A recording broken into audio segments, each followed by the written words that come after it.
right, welcome everybody to the Event Professionals podcast. This is actually our 10th podcast and meetup. A little bit about the Event Professionals Network. It is a free Slack group for event professionals all over the world. We now have over 450 people in there. It's a nonprofit. We just help each other. It's event planners helping event planners. For today's podcast, we are focusing on how to create or have a presence at events without sponsoring. We have two special guests, but then also all of you that are attending live are welcome to chime in. Feel free to, in the meantime, introduce yourself in the chat. You can grab your LinkedIn link if you want people to kind of connect in that way. You can let us know where you're joining from, put questions in the chat. For the registration form, you guys did fill out a mini questionnaire, so we'll share the results from that as well. All right, so first I'd like to welcome Carolina. Carolina, do you want to introduce yourself to the lovely group here?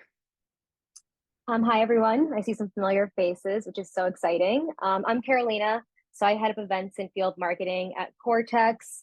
We are a Series B startup. I've been here for about a year and a half. It's been a great experience so far. Lots of learnings as a very small team with limited resources.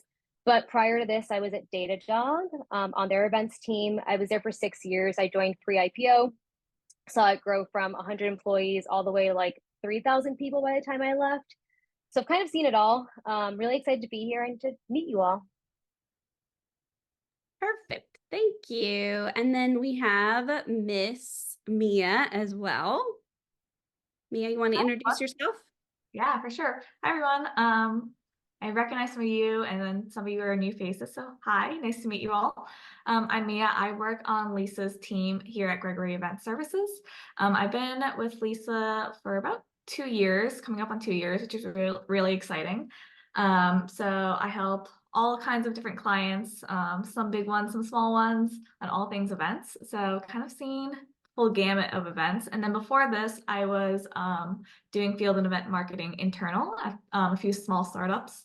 So yeah, I'm really excited to be talking about how to make a presence at events without sponsoring, because I know whether you're a big company or a small company, budget is always a tricky thing to handle sometimes. So I know it's a problem that we all face, and I'm hoping that we can all learn from each other and hopefully take something away today. Awesome. Thank you so much. Okay. So, people keep joining too. So if you see me pause for a second, it's because I have to like clear my screen and add them. But I'm going to go through the data really quick from the registration form before we dive in. So one of the questions that we asked was, what is the biggest obstacle with conferences and trade shows right now? And the number one response was, of course, budget. As we're seeing in the last even 2 weeks, we've seen a lot of layoffs, which is really unfortunate. And so you can see companies try to figure out, like, what are they doing with their money? How are they activating their teams? Who's on the teams? Where are they investing this year? So although trade shows are booming, as you can see all over LinkedIn, people are talking about it. More trade shows, higher attendance, more travel. Things are supposed to be getting kind of pre-COVID times, like 2018, 2019, when things are really, really booming. That's where we're headed. But I've actually been surprised, I don't know about you guys, of the amount of layoffs in the last 2 weeks. Kind of seeing that on LinkedIn kind of surprised me, because the beginning of the year didn't feel that way. And then number 2 on the list was ROI. So for every dollar being spent, the whole entire company is really looking at that ROI right now. And then other things people were focused on were engagement at all of these events, online, etc. And then there was a couple that kind of were interesting. One was getting the team on board, which I was like, that actually is really important, because events are expensive. So getting your team on board is actually probably a huge obstacle this year. And then in addition to that, we had partner marketing and bandwidth, because of course, all teams want you to do more with less right now. So exciting. All right. So I am going to go ahead and throw some questions to our guests here. And again, in the chat, it's really helpful if you guys put your feedback in there. And then also I put a link to the notes, and Miss Kelsey is taking notes in there. We can make that actually open to anybody, so you can add notes if you want to, Kelsey, if you wouldn't mind doing that. Just anybody can make comments and provide notes in there. All right. So first off, let's just start with the subject of the podcast. How to create presence at events without sponsoring. So Carolina, I'm going to unspot everybody so there's not 3 of us on here and everyone can chat. But do you want to just kind of dive into how you usually accomplish that? Yeah, so I think that there are a few different ways. Definitely one is field events. So having some type of ancillary like happy hour, dinner, lunch, breakfast is a great way to have something happening during that conference. And then the other thing that I think is really important is also utilizing these events to set up meetings. So for my company, my ultimate metric is SQO, so sales qualified opportunities. So anything we can do to get face time with our accounts while we're at these events is really important. Kind of basic answer, but I think that we can get a little more creative about the conversation. Yeah, for sure. Okay, Miss Mia, you want to go next? Yeah. I think when you're looking at an event, it's important to look at like how you are defining success. So are you going to an event for leads? Are you going with an ABM strategy? Are you trying to get like executives all in a room? Like what is the point of having this presence at the event? And I think when you start from there, you can see like, oh, maybe we do a happy hour because we need leads, and then you go in that direction. Or we really want to have that executive presence. We want to make ourselves known. We want to, have a strong partnership. So like maybe we do something with our partners in that area. So I think starting and leading, leading with your keys, KPIs and like what makes an event successful to you and what your goals are, I think is a great way to start out and kind of figure out which path you should take. Yeah, definitely. So I can tell a little bit, or tell you guys also a little bit about my journey. So I've worked with companies who have tons of money, and I've worked with companies who have zero. Like they have one person on marketing, and that is it. Their job on marketing is to make a huge splash, but they don't have a team. They don't have very much money. They can't travel people to these shows. So what I recommend is you have multiple tiers of shows. Tier 1, that would be like your AWS reInvent, your KubeCons, like the bigger shows. Then you have tier 2, that might be, smaller trade shows under 1,000 people where you still need to send some staff, but you're not doing like this big executive presence. You're not doing a meeting suite. You don't have that extra layer. Tier 3 would be a smaller show like a DevOps Days where you have a table. You can send sales or like one person safely from your company. An events person doesn't have to go. And then there is a secret tier that most people don't put into their strategy. It is tier 4. Tier 4 is when you are having presence at a show and you're going to the show, but nobody's there. Okay? It's a secret tier. So you're doing things like you might be buying ads at the airport. You might be doing a big, huge social media campaign where you're throwing all this stuff in social media. You're using the hashtags. It almost feels like you're at the event because you've got advertisements everywhere, but you're not actually there. Or you might have just sent your executives and a selling team, but you don't actually have a booth. Has anyone done that tier when you're doing your strategy? Anyone?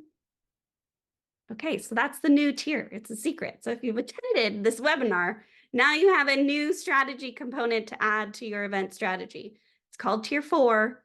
It's the hidden tier, and you can do, email marketing to your team. You can do custom, like Miss Katie Ray has this great idea where it's like, I don't know what you call it, Katie, but you give away like a secret package or whatever. Do you call that? I don't know if she's listening, but it's like a swag giveaway that you can do that. You basically just piggyback on all the sponsors who are paying all this money, and you piggyback on all their campaigns. So your social person has a list of who all the sponsors are, right? okay, that are getting all that traffic from the booth and they're piggybacking on social campaigns, marketing campaigns. You also want to probably create a website page that activates all these people coming and learning about your product, your services, all that stuff. That doesn't mean you can't have some activations on site, like a meeting room and stuff like that. So Carolina and Mia, have you ever done a tier like this before? No, but it sounds great. I've seen people do it on LinkedIn, like, oh, like this talk really resonates with me because X, Y, and Z, and they really dive into like certain aspects that resonate with their audience. So it feels like they have a presence there, but like I actually have no idea if they've actually gone there or listened to the talk or anything, but it's a good illusion now that you pointed it out. Yeah, it's Yeah. a really nice way. Go ahead. Hi, this is Lauren from InfoBip. I have a question about this. Is there an issue sometimes with the show? We've been trying to do this, but my concern is I don't want to say InfoBip at Mobile World Congress if we're not paying them as a sponsor, because we've been a sponsor in the past, but with budget cuts, we're not. And it's just a fine line to walk because while we're not publicly held, we're a pretty big company, and it's an awkward situation to like want to use their logo. See us at Mobile World. Oh yeah, we didn't pay you to sponsor. How have you guys handled that? Yeah, you definitely can't do that. You can't use their logo or anything like that, but you can talk about it. You can use their hashtag. You can talk about other sponsors that are on site. So you do have to walk a very, morally high line, but anybody can piggyback off of an event and not be there. You just need to make sure you're not breaking any rules. Same with AWS reInvent. So you can't host side parties and stuff like that with reInvent because it's against the rules. I'm not saying that people haven't, but you just need to be respectful of the rules. All right. So Carolina, so some questions that people brought in before as they registered were, how do you increase leads and meetings at shows when you have a presence, or even if you don't have a presence, and kind of do that tier 3 active or tier 4 activation? Yes, I think the strategies are different based on your goals, like we mentioned. So for leads, you'll definitely get the most bang for your buck by hosting, let's say, like a happy hour or party, something with a large capacity so that you can fill up the room. One way to really fill up a room is to partner with another company or even several companies and split the costs and also split the promotion. So that's super helpful. Something I mentioned earlier also is hosting, like, let's say, a breakfast or lunch, or just looking at the conference agenda, identifying gaps to see where you can maybe do a pop-up event, I think is super helpful. You can use channels like, it's not my favorite, like Eventbrite or other event promotion websites that are free to help promote your events. What you can do there, if you want to be careful about the audience, is just indicate what the criteria is for attending. So if it's not the right title, put them on a wait list. If it is, have them attend, of course. So for maximizing leads, I think that's definitely one good way to do it. When you're not at a conference, if you are sponsoring, I think one thing that's really important is training your team beforehand and making sure that they are super engaging while you're at the event, making sure they're going out, talking to people, being proactive, scanning them, of course. That really goes a long way. And then for meetings, so again, if you have maybe sponsored before, but you don't plan to sponsor again, it's helpful to see maybe who you met at the last conference. So looking at those past leads and re-engaging them in the event they do decide to come. Maybe even looking into Sales Navigator, if y'all are familiar with that, on LinkedIn, to see where leads are located and if there's anyone close by that you can possibly meet with is also super helpful. You can also, which is kind of unethical, but if you have a genuine interest in sponsoring the event, you can ask the organizer for a list of companies that are registered. Leverage that list to set up meetings as well. Yeah, I love that too. Also, when you mentioned partner with another company, as a startup, it's always nice to build those relationships, those partner relationships with folks that have been in the industry a little bit longer than you, because your list might be not as good. Carolina, I think you've done an amazing job of that. Like an amazing job. That's part of the reason why I was like, Katie, reach out to her. She's great. This would be great.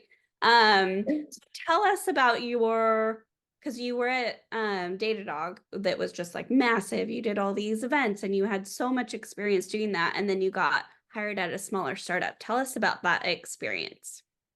Yeah. So it's really interesting because at Datadog, companies were very excited about partnering with us. Obviously, we have had a massive database and a ton of great logos, so it was a no-brainer to jump onto any Datadog event. But I will say that even being at Datadog, I was personally selective about who I partnered with. I wanted to make sure that there was some type of better together story, or maybe it was an adjacent technology with relevant personas that they were targeting. But being a smaller startup, it has been challenging. I will say that one thing I do leverage without having a partner marketing team is our technical integrations. I'll look at that list and see which ones are interesting, which ones are most used, which ones might have a similar audience as us, and then go and reach out to those field marketers.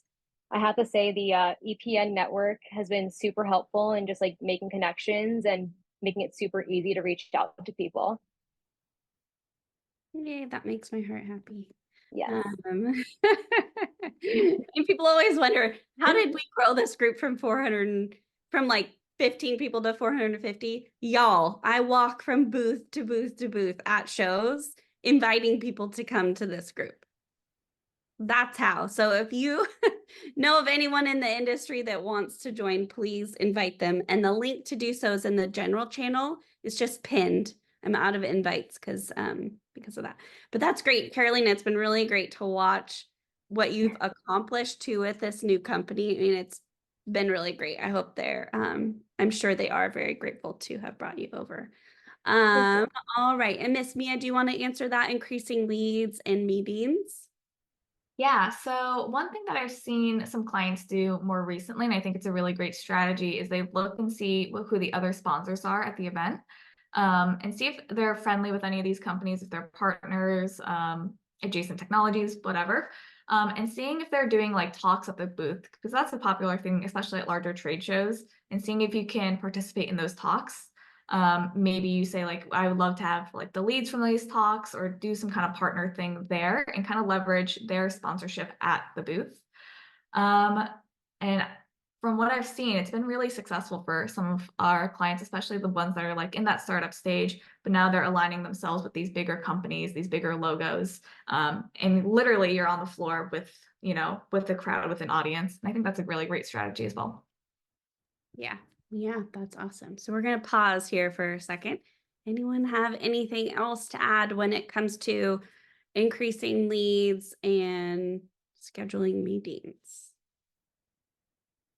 No, you can always chime into the chat as well. Okay, so up next, we're going to discuss how to create unique activations outside of booths. And why don't we discuss at booths too, because I'm sure our audience is also sponsoring events. But how do you create those unique activations outside booths first and then inside? Carolina, you're up. So creative activations either at your booth or outside your booth. I think it's first just understanding your audience, obviously, and making sure that whatever activity you're planning is in line with what their interests are. So some cool ideas might be maybe doing like, I don't know, a pickleball clinic, or bringing them to a driving range, or maybe taking them bowling, just doing something that kind of takes them out of the conference content and gets them into a more comfortable, relaxed environment. I'm also a big fan of anything wellness related. We know that conferences can be really exhausting, especially things like reInvent. So massages would be great. Fresh juices, anything that really helps them focus on just decompressing while at the event, I think is really nice. So that's stuff you can do on the side. At your booth, though, there's definitely different creative things you can do. There's actually a website that highlights all the past reInvent booths. And I like to reference that because, and I can share it with this group afterwards, the person that writes this puts down like what the giveaways were for different booths that were exciting, what activities they had. And I think it's a really cool resource to reference every now and then. But something I did at reInvent last year that I thought was pretty unique is we brought in a live pancake artist. So this person basically like drew whatever design you wanted and gave it to you. And it was nice because it kind of created a line and drew a lot of interest to our booth. And people were able to see a demo and then walk away with this like custom pancake. It was also like under $5,000, which isn't that bad for reInvent. Yeah, for sure. That's cool. Yeah, last year, towards, I guess it was around June, there was one that was just cookies. You could put your face on a cookie. I didn't eat my cookie, but I did stand in line, give my information, and then got the cookie. And guess what? I put it on social media. So there you go. I'm guessing your pancakes were all over social media too. And I think anything that's a conversation starter is super helpful because it's like, oh, where'd you get the pancake? Oh, I got it over there. Oh, okay, cool. And then people don't realize that half the battle of a trade show booth or even just marketing in general is to add that guerrilla type activation, something cool that's unique and different that other people aren't doing. So Mia, you want to add on to that creative, unique activations outside and inside the booth? Yeah, so I think inside the booth, it's really important to have that visual activation. Like I know a lot of people do swag, and I know like t-shirts are really popular, but if you're not displaying your t-shirt, if you're not displaying that fun thing that you've put all this time and effort in, it's going to be hard to get people to stop for it. People aren't, there's so many booths, they're walking down the aisles. You need that thing that like catches their eye. So I don't know if it's like, I think one time we did like a wall of Nintendo Switches, about like 100 Switches, and just put them up, and that stopped people. Or whatever that thing that you are doing is, like Carolina said, like having that pancake artist, you can see the guy making it, you can see the line, and then drawing the crowd in that way. And then I think outside of your booth, I think also having something that, like, for example, if you're doing an executive event, these executives are being pulled in a million different directions. They're only there for a couple of days. So it's sometimes hard to find that thing that's going to really capture them. So whether it's that fun activity, like driving range, like one of those like car things, you can take the car, like the fancy cars out on the road, or something that they're not going to do on that day-to-day, or something that relates to where the conference is. And then leveraging that if the conference is in a unique city or something about that, a cool restaurant, something that they can't experience elsewhere, I think can really help draw in attendees. Yeah, for sure. Anyone else have anything to add? Unique activations you've done outside the booth or inside the booth? I know Mary has done, was it Darth Vader and stuff like that. Mary, did you have anything to add? Yeah, so we for several years did a Star Wars theme where we hired actors that went along. We wrote a script and hired actors that went along with our technology, the script did, and we gave away lightsabers, which was huge. And then we also did Captain Cribble, which was like a play on Captain America. That was also cute, but it didn't do as well as Star Wars just because everyone knows Star Wars. And then at reInvent last year, we introduced this new car theme. And we gave away these really cool cars, and we used Kahoot, and people just crowded around our booth, and we hired the same actor. He was a race car driver. He was our Kahoot. Kahoot is a trivia game. He was the host. And at one point on one of the last, we did it every 45 minutes. There was like 80 people that joined this Kahoot game, and the prize was a nice race car. Anyway, people love that stuff. So I'm definitely doing Kahoot again I'm doing the same thing at RSA, and it wasn't that hard and it wasn't that expensive. Although the 5K for the pancake thing, that's amazing. I took a note of that. That's awesome. So thank you. Yeah, that is awesome. I think anything outside the box. So what I always say is host a brainstorm with your team, right? You can have all the planning meetings that you want, but if you don't pause for a second and do a strategy experiential meeting for your shows, I think it's a missed opportunity. Same for if you're not going to the actual show, but you want to create activations outside of the show. So no idea is a bad idea. It could be like, you know, throw purple confetti every time somebody says, cloud or something at the booth, right? It could be as silly as possible. But what happens is this person builds on this idea and this person builds on this idea, and then stuff comes through. But take that time to host an experiential brainstorm with your team. And if things didn't hit for that show, like it wasn't as big of a win, pause and look at your brainstorm and then do another one with your team about what worked and what didn't work. I think a lot of the time you're so busy with show after show after show, you're traveling, you're tired. Don't forget to schedule those brainstorms with your team. All right. So up next, how do y'all activate sales? So we go in, we're organized, we have all these great ideas. You can get to the show and all of a sudden sales is doing this. Anyone? And you're like, get off your phone. Like, I'm bringing all these leads to you. So how are you activating sales within a booth and outside the booth to get them to pull these leads through the funnel and actually increase your ROI? So Carolina, you want to go first? Yes. So I think that the activation really starts 1 to 2 months out, honestly, if you have the time and the resources. It doesn't always happen, but first it's just giving them an understanding of the conference audience and any resources they can leverage prior to the conference. What they should be doing over the course of like the 8 weeks leading up is reaching out to potential attendees, ideally scheduling meetings with them, driving them to the booth for demos, and doing the most they can to really get a lot out of the event on site. Prior to the event, I also like to do 3 different trainings kind of. So I have 2 different roles. We have our basically grabbers, people bringing people into the booth, our demoers. So they each have a different training. For the grabbers, they're responsible for qualifying leads. So understanding, if they're within our ICP, if it's someone we should scan or not, and if it's to see a demo at the booth. They also are trained on our pitch, just a quick elevator pitch based on which persona they're talking to. That all happens beforehand.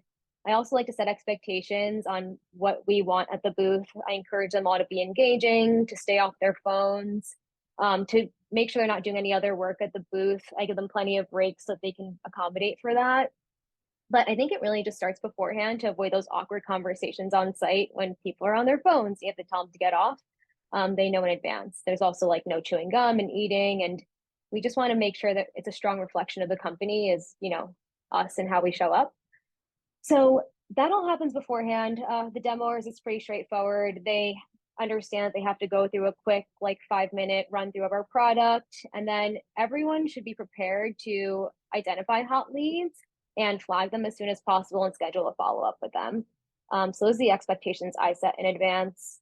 Resources you can share with your sales team leading up is things like that registered company list. I strongly recommend creating an email sequence they can leverage. Don't wait on them to do that type of stuff. LinkedIn messaging, and then also all those follow-up sequences as well. Yeah, that's perfect. I love how you're like, don't wait for them to do it. Get it done beforehand. It's just an enablement kit that you just send to them before, and then, hey, reminder, all this stuff needs to be done. Carolina, what about a timeline for them to follow up? Do you have like a specific, hey, here are your leads, like you have to follow up within a certain amount of time? Yeah. So typically after every event, I'll do one marketing touch. I know it varies per company. That's what works for us right now. We like to include an incentive in that follow-up. So schedule a meeting with us. We'll send you XYZ. For sales, the expectation is to follow up within 2 days after that. So timing is really of the essence. These people speak to hundreds of sponsors at the event. They're not going to remember you. You really want to make sure that you're getting in their inbox as soon as possible, keeping in mind like holidays and weekends, of course. Yeah, for sure. Yeah. What about you? How do we activate, or how do you help activate the sales teams? Yeah, I love Carolina's like trainings. I think that's a great way to get alignment before the event. And then on the event or during the event, I want to add like trying to get your sales teams to understand like book the meetings on site. And I think that's really key because as soon as the person walks away from the booth, you may not never see them again, even if they were like the perfect fit. So having like a Calendly or a scheduling tool to make sure that you capture these people while they're there. I've also had a lot of success in bringing like your BDR or SDR team because these are, they're typically younger, hungrier. They do the pitch all the time. And they are sometimes more responsive than your sales teams who can, kind of wander off and say like, oh, I have a call, I got to go take this. So I've had success leveraging those teams as well. And then I also wanted to add on like a gamification aspect. So sometimes, your sales teams have so many other things that they can be, working on, looking at, reaching out to. So making a spiff of some sort, like, each person gets a scanner.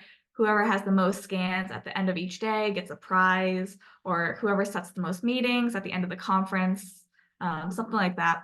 I think you kind of like, encourage that competition between them. It makes it a little bit more fun and like something to work towards more so than just like you're standing there and like waiting for the person to go by, like go be proactive, get that scan, win that gift card or whatever it is.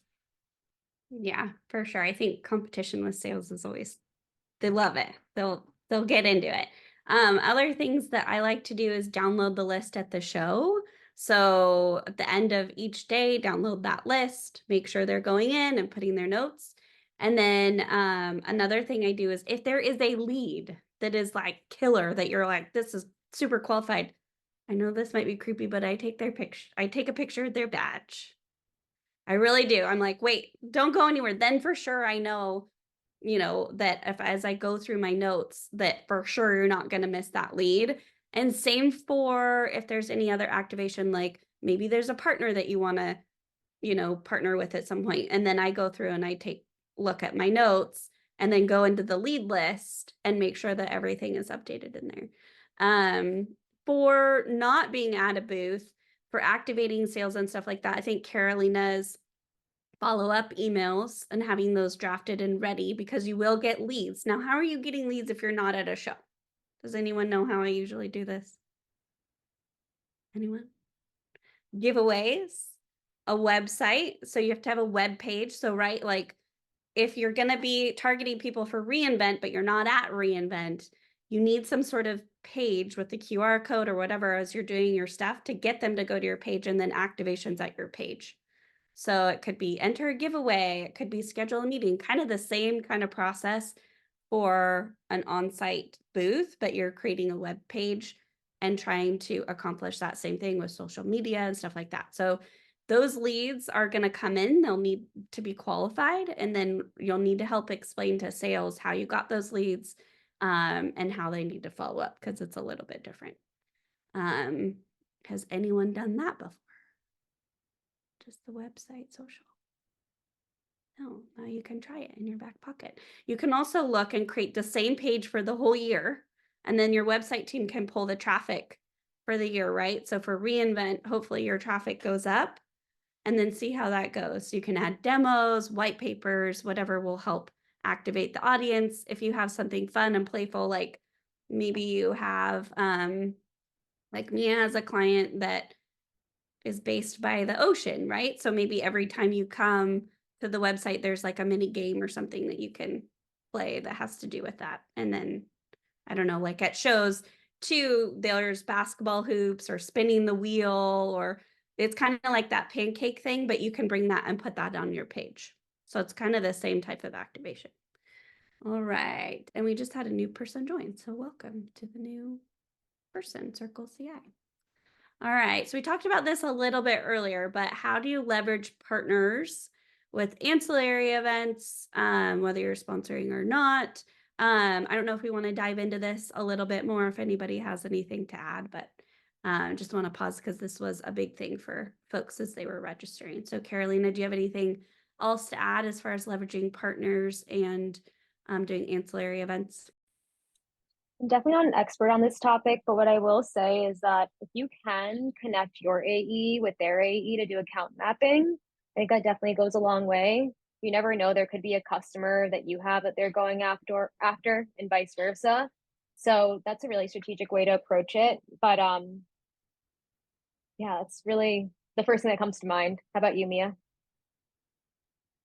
Um, I don't really have a lot more to add, but I do think like with these ancillary events, a lot of the times they're fairly low lift and fairly low amounts of money, especially if you're partnering with other sponsors at the event or other people at the event.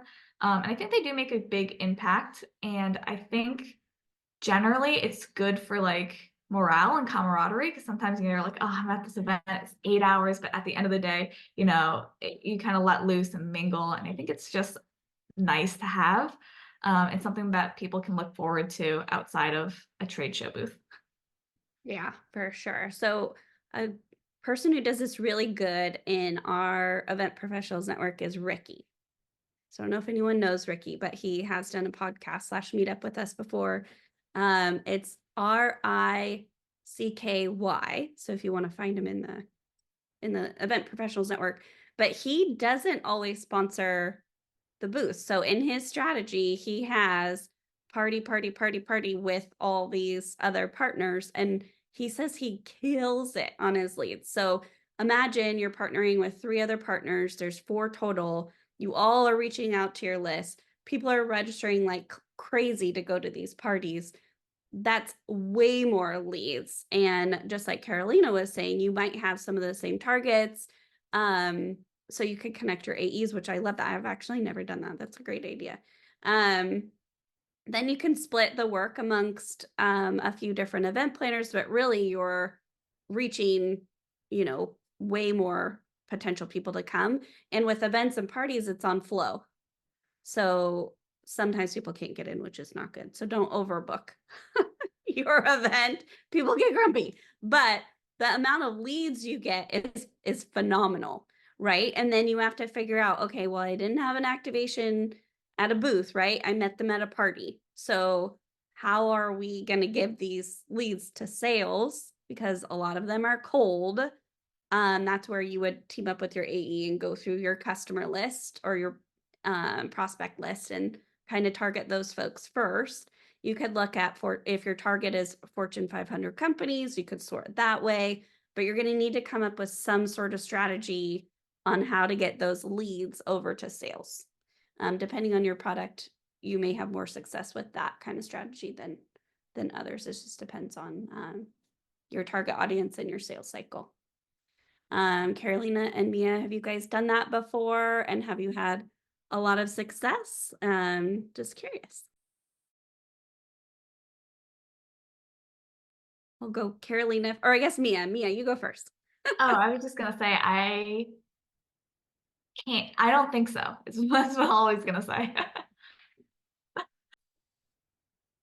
Yeah, I think it's definitely tricky. But you made a good point, Lisa, that you want to be mindful of where this person is in their customer journey.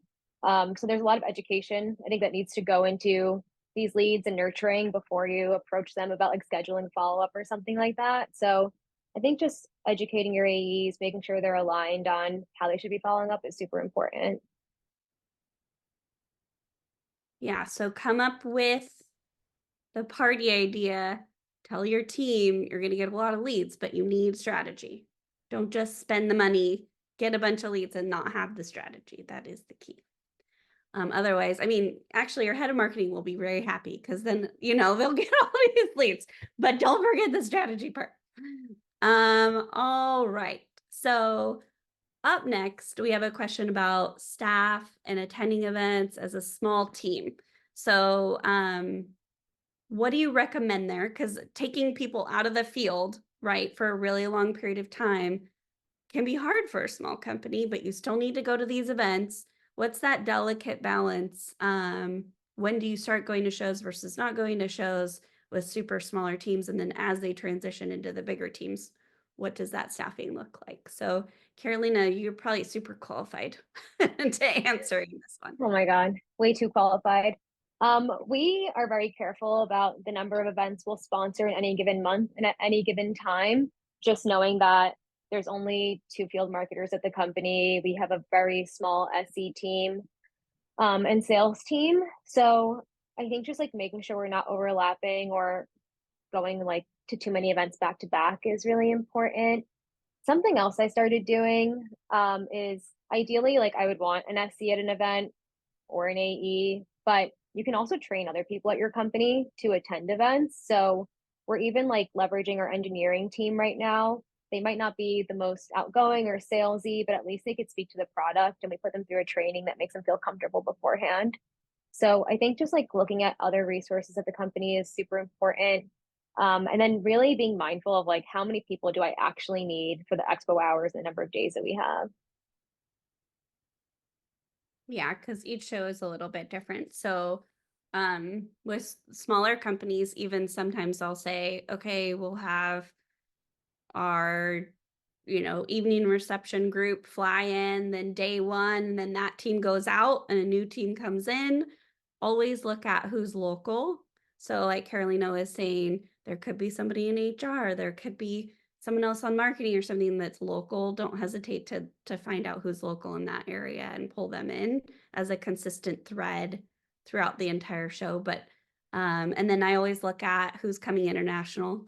I know you probably have some talent that's overseas, but that's hard and pulls them out even longer. So if that international person can kind of help train the folks in the US, that's lovely. Or just knowing in advance that you, for this particular show, you are going to pull, 2 people from Europe and how that is going to impact the team. So you can let the head of sales team know, and make sure that the leadership is on board with who you need to staff.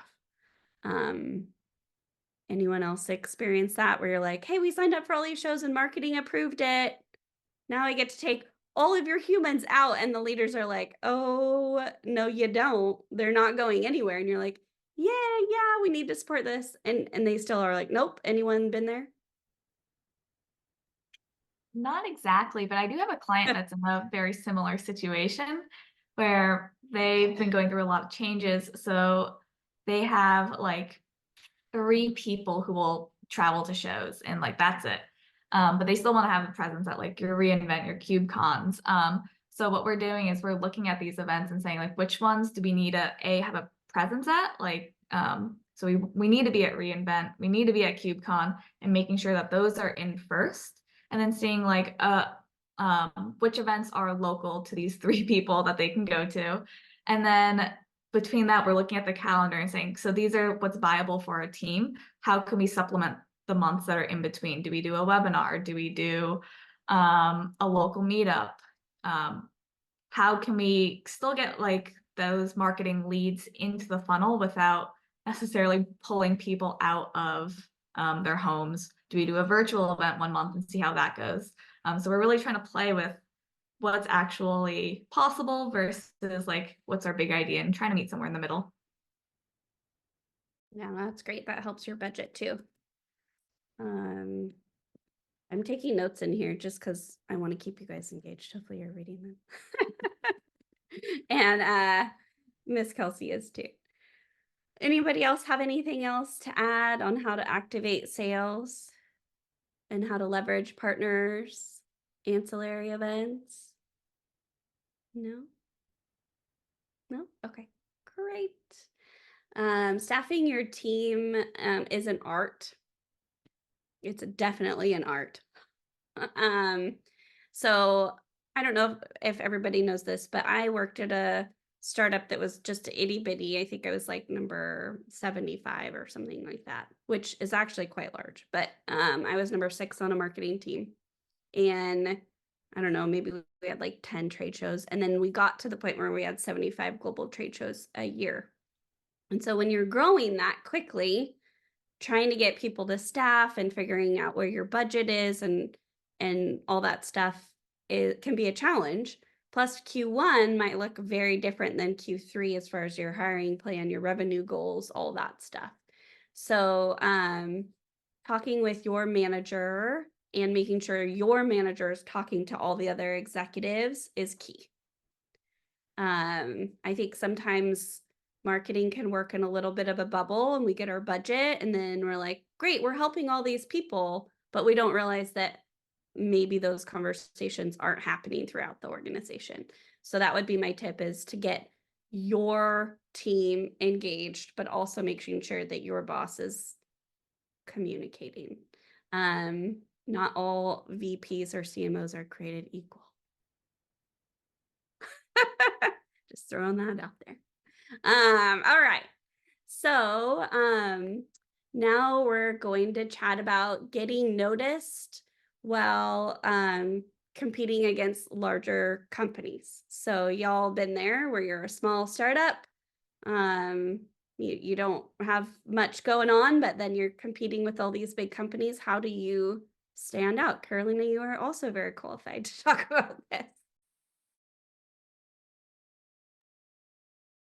Yeah, so I think for us, it's honestly pretty basic, but really important to me that we have a strong presence, that we're all in our uniforms, so we're all wearing the same t-shirt and similar pants. We actually recently got branded sneakers, which has gotten us a lot of attention. I was kind of surprised by that actually, but people seem to love it. And then those trainings I mentioned earlier, making sure that everyone is on point and ready to engage with people, I think goes a really long way.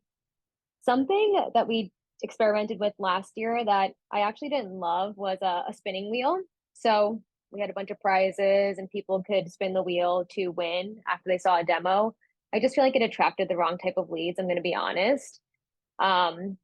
But those things are all really important, of course. And then making sure your branding and everything matches and looks really good is pretty eye-catching, I think is important. It helps to have a mascot if you have one. We don't, but I think that's really cool. Or an interesting logo. Yeah, I think those are the main things I've done.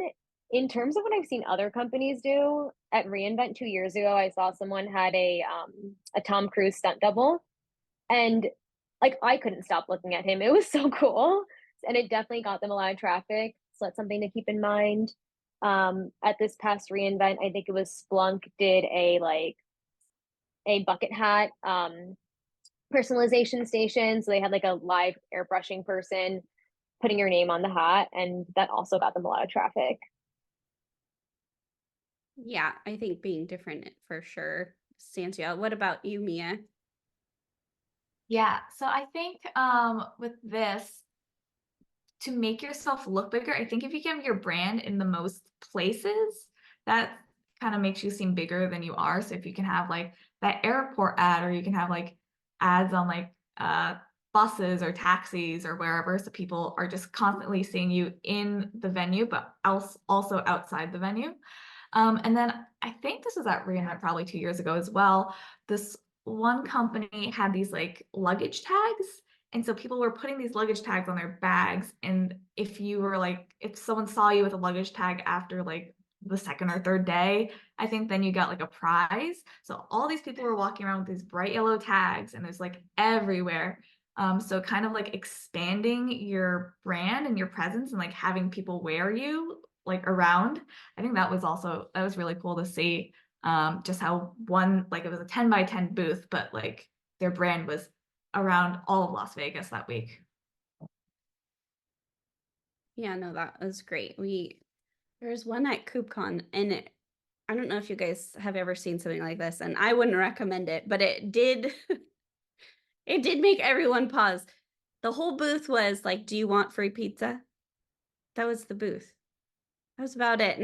But honestly, like everybody, it was kind of like those ads where there's a QR code on the TV at first. Remember when that happened and everybody was like, "What is this?" So everybody was scanning the QR code on your TV, and you were like, hopefully not getting, security risks on all of your devices. But it was kind of the same thing. It was like, "Do you want pizza?" And you're thinking, okay, well, I'm going to figure out what this company even does. What is going on? And then there was another one at KubeCon EU where these people were just dressed up like crazy. You're like, what is even going on? But everyone was curious what they were about. So everyone was looking them up, and it was this isn't right for every brand, by the way. But it does help. It's a little bit of guerrilla marketing. Another one I saw at KubeCon LA was a custom teddy bear. I don't know if you guys have seen these, but it was just a custom teddy bear. I don't know if she built it or what, but she carried this teddy bear around. And if you took a picture with the teddy bear, you would get this adorable sticker, and everybody wanted them. It was limited editions. And she was a bit of a celeb as well. You know how everybody kind of has their community person. And I will tell you, I wanted a picture with the teddy bear. Now, I don't know why, but it was this cool thing that was just different. And I went up and I talked to her and I learned all about her product and the teddy bear, and I got the sticker, and you know, we're really busy at these shows, but those types of like weird kind of things, again, it doesn't work for every client or customer or whatever, every company, but it is something to think about. Carolina and Mia, or anyone else, have you guys experienced that? Have you ever done anything like that? So I was actually just thinking about one company that always stands out to me at conferences, and that's Wiz. I think we've all seen their booths. They usually have a custom theme. I think they had like a diner theme at reInvent. They've had like a video games theme before. They'll usually give away fun things like donuts. They give away a lot of sneakers. Their booth is always crowded. I don't have that kind of budget, but if you all do, definitely look at what they're doing because it's really cool. Yeah, that's a perfect example because they're new.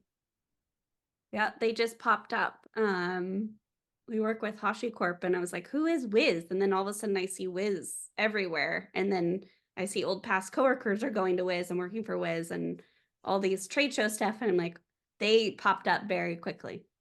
So that's been cool to watch. Mia, what about you? I don't think I have anything else to add.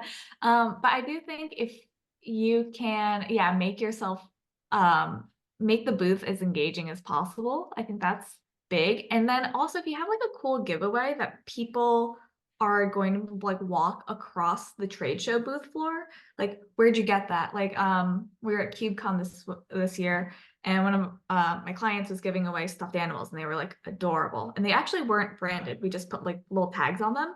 And people were like bringing their coworkers over and be like, I need one of those for my kids. So if you can have something cool like that, that like people are like buzzy about, like, oh, I need one of those. How do I get one of those? I think that's really great as well. Okay, so I'm gonna tell you, this is weird. And again, I never thought that it would work, but it did. I won't tell you the client just in case, but they literally had like a basket of swag, and they layered the swag so people could come up and grab the different swag. Now this company is on fire. Like this year, they're going to be super duper duper successful. You could just tell by the conversations in the marketplace. But what it did is it was a conversation starter. Now, again, not every company feels comfortable doing this, and you don't always want to lead with swag. But what it did was it helped these maybe somewhat shy folks engage with people with a thing. And then all of a sudden they were in this deep conversation about, you know, when they started at their company, how what they're doing every day isn't as streamlined as that they would like, and how the tool would come in and help fix that issue with them. And the qualified, this client was at Snowflake Summit, but the amount of qualified leads and conversations just from this adorable little basket of swag was amazing. Like it was probably the best show I've ever been to. And it was just the layers of swag. I don't know what it was. And the swag wasn't even that great. I'll be honest. It was like mediocre, but everybody wanted to come over because it was like trick or treating, right? Like, oh, what do you have? What do you have? And then, well, what do you do? And everyone by the end of the show were like, oh no, we already said hi. And we had made friends for those 3 days of the show. So again, swag's not best for everybody's strategy, and everybody kind of is a little bit different, but it did work if you guys are looking for something. So can I interject real quick? Huh?